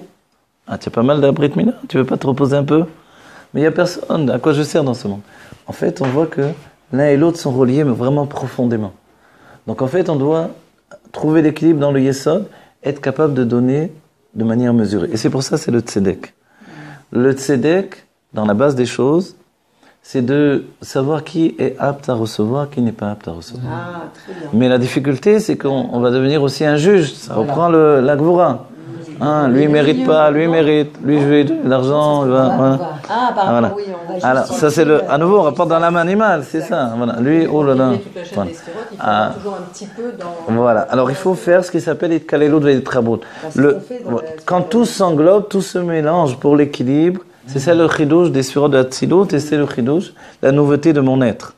C'est qu'il y a une influence de tous les côtés toujours. Et de penser que seulement une sphira influence, ou de dire aujourd'hui c'est seulement le Rabbi Melech Mashiach qui m'influence, le Rabbi a dit le contraire. Tu reçois de tous les Rabbim, sache-le. Un jour tu reçois de l'Anmorim Saï. Oui, voilà. Le Rabbi est tous les Rabbim, et c'est pour ça que je reçois par le Rabbi de tous les Rabbim. Mais en fait je reçois tout le temps de tout. C'est un arbre de vie, c'est un édifice complet qui s'est construit. C'est-à-dire, voilà, quand je dis... Bien sûr. Le Rabbi a dit on est tous attachés à un des Rabbis, mais ça change. Un moment à l'un, un moment à l'autre. Et pourtant, le Rabbi Melech Mashiach, c'est... Voilà. Mais ce système-là, c'est comme ça notre vie. Mais le Rabbi, c'est le fruit de tout. Oui, Dans notre vie, on peut dire la même chose. Exactement. Je préfère mon père ou je préfère ma mère. Mais à un moment ou à un autre, tu as besoin de ton père et de ta mère. Et tu as besoin de les aimer tous les deux. Tu peux pas dire j'aime que mon père. Non, moi j'aime pas ma mère. Ou j'aime que ma mère, mon père, je l'aime pas trop. C'est quoi ça? Tu dois avoir un amour pour les deux. Et c'est quoi l'amour? C'est justement de pouvoir t'attacher à lui. Et prendre ce qu'il t'a donné. Et donner ce que tu veux lui transmettre également. Voilà, exactement. D'être capable à nouveau de se remercier et de dire Toda. Donc en fait, la malchoute, c'est le dernier échelon. On va terminer avec ça puisqu'on arrive à Shavuot à ce moment-là. C'est que par la malchoute, on est capable d'exprimer. On va dire, pourquoi on a besoin, puisqu'on a fait tout ce travail, pourquoi on a besoin d'arriver à l'expression? En fait, l'idée, elle est simple. Si je n'exprime pas, j'ai rien fait du tout. Tout ça, c'est que du vent. C'est que du vent. Ça peut être des forces très puissantes au-dedans de moi, des réflexions profondes. Si j'ai rien exprimé, j'ai rien exprimé. Tu n'as pas écrit de livre, il n'y a pas écrit de livre. Tu n'as rien dit, tu n'as rien dit. Mais tu sais ce que je pensais, etc., etc. Je ne sais pas ce que tu pensais, puisque tu n'as pas dit. Et pourquoi tu n'as pas parlé? Parce que c'est évident. Ah, c'est évident. Tout est évident, mais il fallait juste le dire. Dis-le que c'est évident. Voilà. En fait, voilà. Exprime-toi. Voilà. Donc, et c'est pour ça qu'assez souvent on a dit pour les couples, il faut travailler l'expression. Pour les parents et les enfants, il faut travailler l'expression, la communication. Dans tout, on ne peut plus aujourd'hui se contenter de penser. Voilà. Il faut exprimer. Pense bien et tout ira bien, c'est-à-dire pense bien et dis-le que tu penses bien. Exprime cette bonne pensée parce que ça va apporter de la lumière dans le monde. Et le monde a besoin de lumière. Pas que le monde est obscur. On arrive dans un monde de plus en plus lumineux. Mais un petit peu de lumière, ça chasse beaucoup d'obscurité. On a besoin de chasser l'obscurité qui est en nous. Et on sait l'enseignement que quand le puits est vide, il y a tout de suite des serpents et des scorpions, etc. Il n'est jamais vide. Voilà. Donc le Yesod, quand il tombe dans le puits qui est vide, le puits c'est la malchoute. Il arrive et le Yesod, il veut influencer des tas de choses. Il arrive et puis moi c'est vide totalement, j'ai pas l'habitude de parler, j'exprime rien. Tout à coup les serpents, les choses arrivent, etc. On va dire d'où ça sort tout ça? C'est quelqu'un de bien pourtant. C'est-à-dire qu'au moment où il parle, au lieu de dire des belles choses, il va dire des catastrophes. Comment ça se fait, quelqu'un de bien comme toi, tu parles comme ça? C'est pas honte à ton âge? En fait... Et là, on pense tous à quelqu'un. Je rigole, je rajoute des éléments de réalité pour que ça s'intègre vraiment dans notre vie. Et en fait, donc on se rend bien compte. Donc en fait, on n'a plus le temps aujourd'hui que le puits se remplisse de... Et le puits, on a dit, c'est Dalila. On met le seau dans le puits, on le tire, on tire l'eau, on tire l'eau, on tire l'eau. Allez-y, n'ayez pas peur, sortez de l'eau, sortez de l'eau. Vous savez, dans la conscience des hommes, quelquefois, parce que les hommes sont économes de tendresse, d'expression, de ci, de ça. Alors finalement, ils se disent, je vais finir par manquer si je dis de trop. Ah oui, il a fait. Voilà, donc on lui dit, mais tu dis jamais que tu les aimes, tes enfants, ta femme, tu dis rien. Et tu dis jamais quand c'est bon, les plats, etc. Ah, mais moi, quand c'est pas bon, je le dis, t'inquiète pas. Ah bon, on n'a pas besoin de temps. On a dit à nouveau. Ça, c'est le bord, il se remplit de... Donc, il faut apprendre. Non, remplis. Et des fois, même, je vous dis la vérité, vous êtes invité, on vous dit, c'est bon? Ah oui, c'est très bon. J'aime pas, en vérité. J'ai pas besoin de dire à l'autre que j'aime pas. C'est sûrement très bon, en fait. Sauf que j'aime pas, quoi. Vous comprenez? C'est pas du mensonge, c'est que c'est très bon, sauf que moi, c'est pas mon goût. Voilà. Etc., etc. Vous voulez dire votre anecdote? Mais pourquoi vous voulez dire que c'est bon? Vous n'êtes pas obligé de dire que c'est bon. Parce que ça fait plaisir. Oui. Et vous savez, je vous dis, exprimer, il faut vraiment s'habituer. Vous savez, le rabbi, à la table de Pessah, quand il a fait avec les chassidim, les Bachurim, il faisait la gada, le cédre de Pessah, dès qu'il y en avait un qui posait un verre, un truc, un plat, le rabbi disait Toda, Toda, Toda, Toda, tout le temps. On dit, ça va, une fois dit, puisque toute la soirée il va servir. Toutes les fois, le rabbi disait. C'est normal pour vous. Non, allez voir les hommes, c'est normal. Je donne un verre, je dis merci, elle va me redonner un autre, je vais dire merci, je sais pas. C'est normal. La plupart des gens, je peux vous assurer, c'est pas normal. Elle amène une salade, deux salades, trois salades. La plupart des gens, c'est normal, vous avez raison, mais c'est normal tout le temps. Voilà. C'était dans ma nature. Voilà. Mais c'est parce que c'est la malchoute. Pour la malchoute, c'est normal. Ma nature. Je peux vous dire que pour les autres niveaux, c'est pas normal. D'accord. Vous voulez qu'on termine, après on fait une discussion autour de ça? Voilà, on a essayé de dire, d'humaniser les sphirotes que l'on fait tous les jours. Et c'est ça, Sfirat HaOmer. Et si on perd le compte, il ne faut pas lâcher le morceau non plus. Se dire qu'on continue à être dans le Homer, les influences sont là. Dans la Kabbalah, on dit que ce sont des influences très dures, très difficiles, avec des dynimes, etc. Nous, on a l'habitude de sympathiser tout. Je ne sais pas si on dit comme ça. De sympathiser avec ce qui nous apparaissait comme le mal auparavant. En fait, c'est un moteur de vie que l'on doit utiliser, même si on sent des grandes forces pendant le Homer, on doit diriger tout ça vers la lumière, on doit penser bien et tout va bien concrètement. Donc on doit exprimer le bien. Voilà. Donc la Sfirat HaOmer, elle nous suit pour nous dire que notre âme animale est en transformation sans arrêt. C'est un enfant qui grandit, c'est un jeune homme, c'est un adolescent qui a quitté l'enfance, c'était le soir de Pessah. Il est en route vers le monde adulte et c'est maintenant, c'est cette période-là. Voilà. On est en train d'être le jeune homme qui doit arriver un matin comme un adulte, vraiment, se marier. Voilà. Quand est-ce qu'on est adulte? C'est seulement avec le mariage. Parce qu'on est capable de vivre avec son contraire. Un adulte, c'est quelqu'un qui vit avec son contraire. C'est sa femme, évidemment, son contraire. Le mélar, il vit avec le lechem. Vous voyez? Le lechem, il vit avec le mélar. C'est les mêmes lettres inversées. Si je suis capable d'accepter le mélar, le sel et le pain vivent ensemble, alors tout va bien. Mais si le pain il est tout seul ou que le sel est tout seul, c'est jamais bien. Hein? Un pain sans sel, c'est fade. Voilà. Et le sel, il faut le radoucir tout le temps. Donc en fait, notre vie, ça doit être ce travail de radoucir les mesures de sévérité. C'est la période que l'on fait.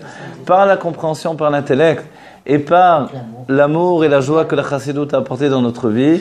Voilà, on se souhaite de recevoir immédiatement la Géoula Mitzvah Shlema. Elle est déjà là, il faut l'intégrer, la dévoiler dans notre vie. Que Dieu vous bénisse, vous ayez que du bien tangible et véritable.